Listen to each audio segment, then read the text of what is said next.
تین چیزیں گناہوں کا کفارہ ہیں۔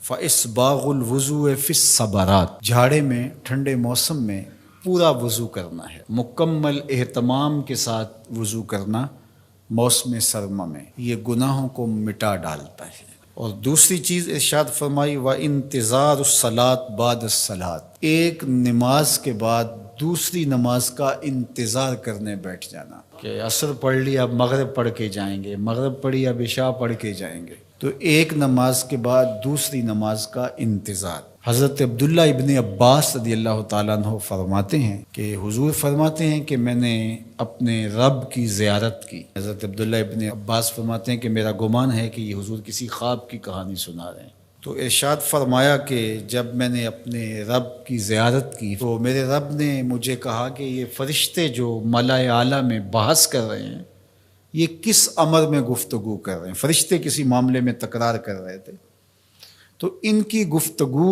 کس عنوان سے ہے؟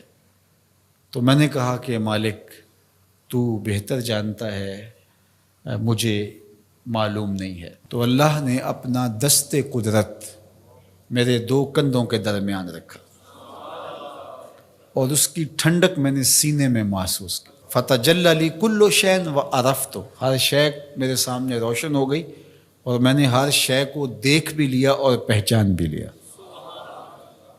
تو پھر میرے رب نے کہا کہ اب بتاؤ، تو ظاہر ہے اس کا دست قدرت میرے دو کندھوں کے درمیان آیا اور ہر شے میرے سامنے آ گئی۔ تو میں نے عرض کی یا اللہ یہ کفارات اور درجات کے بارے میں آپس میں بحث کر رہے ہیں، اور وہ کفارات کیا ہے؟ المکث فی المساجد بعد الصلاۃ، نماز کے بعد مسجدوں میں رک جانا کہ دوسری نماز پڑھ کے جائیں گے۔ اس پر فرشتے ملائے اعلیٰ میں، عالم بالا میں بیٹھ کے گفتگو کر رہے ہیں۔ اللہ اکبر، یہ کتنا بڑا عمل ہے کہ جس پر فرشتے کہہ رہے ہیں بلے بلے، کیسے وہ لوگ ہیں جو ایک نماز کے بعد دوسری نماز کے لیے رک جاتے ہیں۔ اور ایک حدیث پاک میں آتا ہے صحیح بخاری میں، 7 اشخاص ایسے ہیں قیامت کے دن کڑکتی دھوپ میں جب کوئی سایہ نہیں ہوگا اللہ انہیں اپنے عرش کا ٹھنڈا سایہ عطا فرمائے۔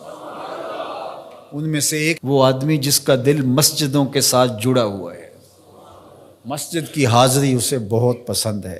دوسرا والمشی علی الاقدام الی الجماعات، جماعات کے لیے فرض نمازوں کے لیے مسجد کی طرف چل کے پیدل جانا، ہر قدم کے بدلے میں درجے بلند ہوتے اور گناہ معاف ہوتے ہیں۔ اللہ اکبر، یہ طلب کی گئی کہ دعا کیجئے کہ میرا گھر مسجد سے نیڑے ہو، تو کہا نہیں، تم جتنے قدم چل کے آتے ہو اتنے تمہارے گناہ معاف ہوتے، اتنا ہی تمہیں ثواب ہوتا ہے۔ تو یہ چل کر کے آنا گناہوں کا کفارہ ہے۔ تیسری چیز ارشاد فرمائی کہ وَإِسْبَاغُ الْوُضُوءِ فِي الْمَكَارِهِ، مشکل صورتحال میں وضو پورا کرنا، اور وہ سردیوں کے اندر مشکل ہوتا ہے کہ پانی بہت ٹھنڈا ہے، تو اس وقت بندہ کہتا ہے چلو ایک دفعہ بھی گزر ہو جائے گی، اگر ایک دفعہ بھی چہرہ دھو لیں گے وضو تو ہو جائے گا، لیکن سنت طریقے سے 3 بار ہی دھونا، اور 3 بار ہی جو ہے وہ پاؤں دھونے، اور 3 بار ہی باقی اعضاء دھونے، تو یہ مشکل ہوگا وضو میں ٹھنڈے پانی سے۔ تو بہرحال مشکل میں وضو جو بندہ کرتا ہے تو اللہ کے لیے کر رہا ہوتا ہے۔ اللہ اکبر، تو اللہ تعالیٰ کو یہ بڑا پسند ہے، اس سے اللہ گناہ ختم کر دیتا ہے اللہ۔ تو یہ 3 چیزیں کفارات میں سے ہیں، یہ گناہوں کو مٹانے والی چیزیں۔